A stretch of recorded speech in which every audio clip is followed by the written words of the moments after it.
Pedro Pascal, el actor que ha conquistado Hollywood en los últimos años, tiene una lista no oficial de actores con los que jamás querría volver a trabajar. Algunos de ellos son nombres muy conocidos, incluso algunos de los famosos de la lista lo despreciaron por ser latinoamericano, algo que ha marcado profundamente su forma de ver la industria. Lo que parecía una carrera llena de admiración y aplausos es, en realidad, también una historia de decepciones, menosprecios y silencios que dicen mucho más que cualquier entrevista. Esta lista, que nunca ha sido revelada públicamente, se ha convertido en un secreto a voces dentro del círculo más cercano de Pedro Pascal. Se dice que evita activamente ciertos nombres e incluso ha rechazado proyectos multimillonarios simplemente por no coincidir con ciertos actores. Ahora su círculo de confianza lo protege, pero las historias comienzan a salir y las redes están empezando a hablar. El primer nombre que se repite cuando se habla de conflictos con Pedro Pascal es Charlize Theron. Pocas personas imaginarían que Charlize Theron estaría en una supuesta lista negra de Pedro Pascal. Ella, ganadora del Oscar, ícono de acción y respetada por su profesionalismo, parecía una colega ideal, pero detrás del glamour y las fotos promocionales las cosas fueron muy distintas. Ambos coincidieron en el rodaje de The Old Guard 2, una esperada secuela para Netflix, dirigida por Victoria Mahoney. Pedro fue fichado para un papel secundario clave, un ex soldado inmortal, atormentado por su pasado, con escenas intensas junto a el personaje de Theron. En pantalla, la química funcionaba, pero fuera de cámara, la relación fue mucho más fría de lo que los fanáticos imaginaban. Pedro es conocido dentro del circuito por ser cálido, colaborativo y extremadamente profesional. Le gusta entender a fondo el arco emocional de su personaje, ensayar con calma, proponer ajustes si siente que una escena no está conectando. En contraste, Charlize tiene fama de ser rápida, directa y poco paciente con repeticiones innecesarias. Desde los primeros días de rodaje, según miembros del equipo de iluminación, se notaba una cierta incomodidad entre ambos. En las escenas conjuntas, Pedro sugería hacer una toma más para explorar otra emoción. Charlize a veces aceptaba, pero otras simplemente levantaba la ceja y giraba los ojos. El momento más tenso llegó en una escena nocturna rodada en exteriores en Marruecos, donde sus personajes compartían un diálogo dramático antes de una explosión. Pedro sintió que no había conectado del todo con la carga emocional del personaje, una mezcla de culpa y redención, y pidió una toma más. Lo hizo de forma amable, consultando al director, no a Charlize, pero antes de que alguien respondiera, ella lo interrumpió delante de todo el equipo. Pedro, esto no es Shakespeare, es Netflix. Desde ese momento, algo cambió visiblemente. Pedro redujo sus interacciones con Charlize al mínimo. Durante los almuerzos en el set, solía sentarse con el equipo técnico o con los dobles de acción y no volvieron a ensayar juntos fuera de las cámaras. El siguiente es el gran Miles Teller. La historia entre Pedro Pascal y Miles Teller comenzó en lo que prometía ser un nuevo éxito de acción producido por Universal en 2016. El proyecto no tenía un título definitivo, pero se hablaba de una trama al estilo Sicario con tintes de espionaje. Para Pedro, que entonces comenzaba a ser conocido por su papel en Narcos, era una gran oportunidad. Estaba emocionado de trabajar con un actor joven, exitoso y taquillero. Teller venía de protagonizar Whiplash y Divergente, y todo indicaba que sería un rodaje dinámico y enriquecedor. Pero desde los primeros ensayos algo no encajaba. Miles, según testigos del equipo técnico, se mostraba impaciente, sarcástico y condescendiente. Durante las lecturas de guión, interrumpía a Pedro con imitaciones de su acento, diciendo frases como «Oye compadre, espérate que no te entiendo», o bromeando con que nadie en Langley entendería a este tipo. Al principio, Pedro lo tomó con calma, sonrió, respondió con elegancia, pero al tercer día pidió directamente que se le tratara con respeto. Lo que recibió fue una risa sarcástica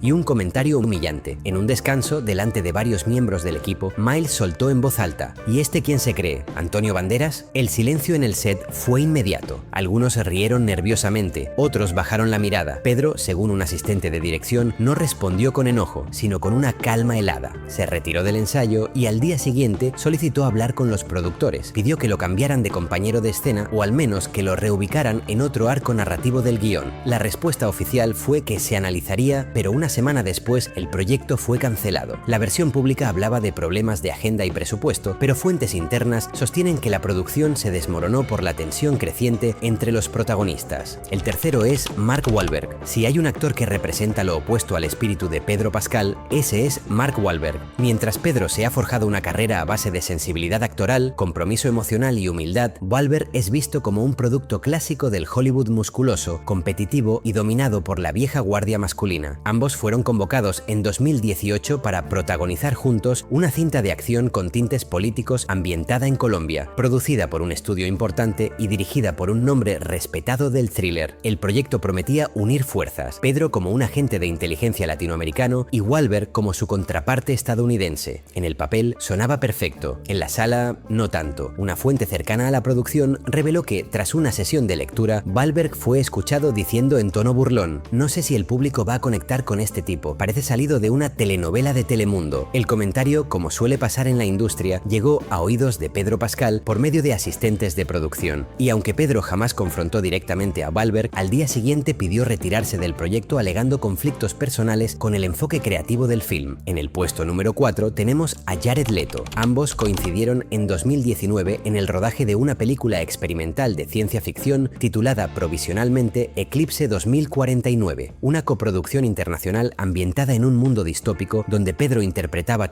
a un científico forzado a colaborar con una inteligencia artificial encarnada por el personaje de Leto, y aunque prometía romper moldes, jamás llegó a estrenarse. Los problemas comenzaron desde los primeros ensayos. Pedro, fiel a su estilo, abordaba el papel desde la introspección emocional y la construcción psicológica del personaje. Jared, por su parte, estaba completamente sumido en su habitual método extremo, manteniéndose en personaje incluso durante las pausas para comer o los trayectos en transporte al set. No respondía al nombre de Jared, exigía silencio antes de las tomas y hablaba como si ya estuviera dentro del universo de la película. Pedro, acostumbrado a trabajar con actores intensos, intentó conectar con él de forma cordial y profesional, incluso bromeando en los primeros días para romper la tensión, pero Leto no respondió. Literalmente, no le dirigía la palabra fuera de escena, y cuando lo hacía como personaje, eran frases crípticas, difíciles de interpretar. La situación explotó en el día 12 de rodaje, durante una escena en la que sus personajes discutían en un laboratorio subterráneo. Pedro tenía una línea emocional importante, donde su personaje reconocía que había fallado como padre antes del apocalipsis. Era una toma dramática, muy esperada por el director, pero antes de terminar, Jared, de forma completamente fuera del guión, interrumpió el momento gritando: "Eso no es parte del guión, Pedro. Deja de beber tanto y estúdiate el guión". El comentario dejó al set helado. No era parte del libreto, no era improvisación justificada, fue simplemente un ataque directo y público. Y por último, Emily Blunt. De todos los nombres que podrían figurar en esta lista no oficial de actores